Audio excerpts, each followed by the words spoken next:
to our final topic for today. We've got Spencer to talk about. Adrianne, you've seen this one. Little bit of a change of pace. Yeah. Please let us know everything you can about Spencer. What do you think? Spencer. I mean, everybody knows who Princess Diana is, the most famous royal, potentially, of all time.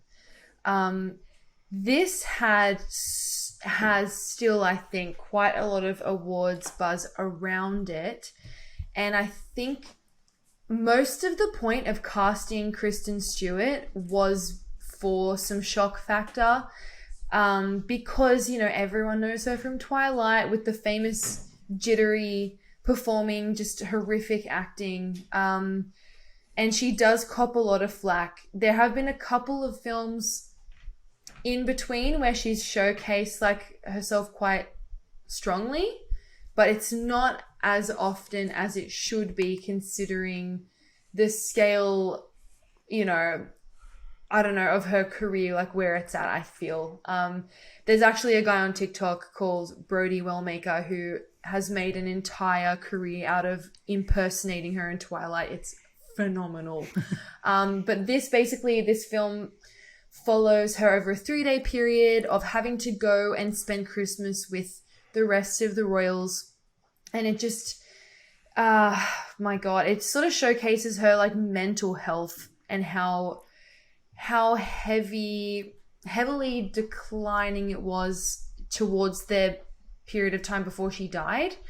And it's very art house, and I feel like they tried to evoke some semi-horror and surrealist elements to it. But oh my God, I think after the first viewing, I was like, wow, I really, really do feel sorry for Diana if this interpretation was real to any extent, how terrifying that's how bad her mental health became. But marinating on it, I feel like, I don't want to use any words that are going to be too mean, but it was a bit of a wank fest. I don't really know what else to say about that. It's just oh my God. Okay, the costumes were fucking amazing. One of the most beautifully costumed films I've seen in a long time. They really nailed it. But I feel like the style of the film, just as a whole, even the camera work, a lot of it was unnecessary. It was look at me do this different thing now. Look at this extreme close up. It just, and a lot of the time it didn't help the narrative. And it was just, I don't know, it was a bit farcical. The score was horrible. I've read a lot of people talk about how it was I did read one guy on IMDb say he had to physically remove his hearing aids because he couldn't take it anymore. And it was pretty brutal. I did not like it. I didn't feel like it complimented anything at all. It was sort of I need to find this. Holy shit. It was like the director, Pablo Larraín. Imagine he went into a Newtown vintage clothing store and was like, this hat's the audio, these shoes are the coloring, and this is the acting. And I don't know. I feel like the actors had they received a real disservice because they're all very talented people, but they didn't have a lot to work with. Was Kristen Stewart good? Okay. So Kristen, on the whole, was quite good, but okay, I feel like she watched one interview of Diana where she talked like this and was very whispery, and then that's how she spoke for the whole film. Nobody speaks like that the whole time. If you get an interview with someone on a couch with one interviewer on a Sunday afternoon, their voices, she did sometimes have that whispery feeling if you ever see anything with Diana, but she had a normal speaking voice. And it's like she took that 10 seconds and based her entire performance around that. So she felt very, I don't know, she was like a caricature of Diana in my opinion. And it sort of made her seem more childish than, I don't know, a sufferer. Yeah. That's how I sort of saw it. And she really, I don't know, like I'm acting right now. You cannot not see Kristen Stewart in this movie the whole time. It's very theatrical, very theatre. Yeah, and I don't know, I feel like, and her famous jitters are still there. Like the Kristen Stewart, that thing, like that's what she does. It's still there, like the whole movie. And I really was so ready and prepared to be like, here comes her career-defining performance. And some people do say it is. But she was very much acting instead of, I feel like, feeling a lot of the time. Sometimes she nailed it. There were some scenes where she has these imaginings where she just absolutely lets loose and caves into her wanting to break down. Those were quite good. But on the whole, it just felt, I don't know, it was a bit odd. And on the whole, the movie was really boring, and it was painfully boring towards the second half. I really had to sit there and put my phone away because the pacing was just really difficult to get through. I wanted to fall in love with it, but I found like it lacked a lot of that heart that it needed to convey, you know, that sort of the sympathy that the whole world had for her when, you know, she was famous for being, you know, smart, gutsy, loving her children, but they really made her look like a crazy, immature child who had no grip. Whereas in real life, she was like a fuck the patriarchy kind of girl. So I don't know. I feel like fans of her probably should be a bit disappointed. So you're saying Will and Harry will not be lining up to see this? I don't know. Soon. Yeah, I hope they don't. Like, if they did, yikes. I feel really. I would love to know what they would think of this because, my God, they'd probably hate it.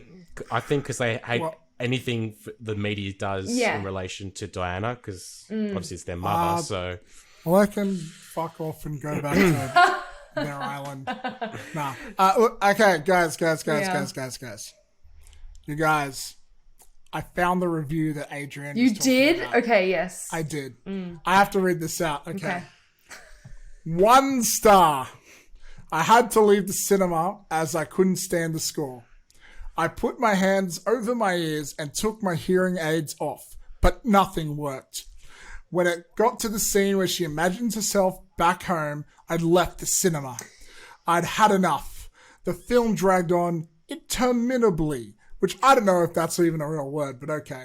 The film dragged on interminably.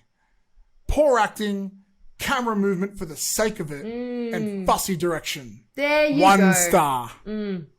That's, look, there are a ton of people I feel like, in some ways, yeah, sure. I can see this artsy take on her decline or whatever mentally, but for the most part, I feel like this, they've really had to say in the beginning, and they do, like in writing, about how this is a work of a fictional imagining, whatever, like, but I don't know.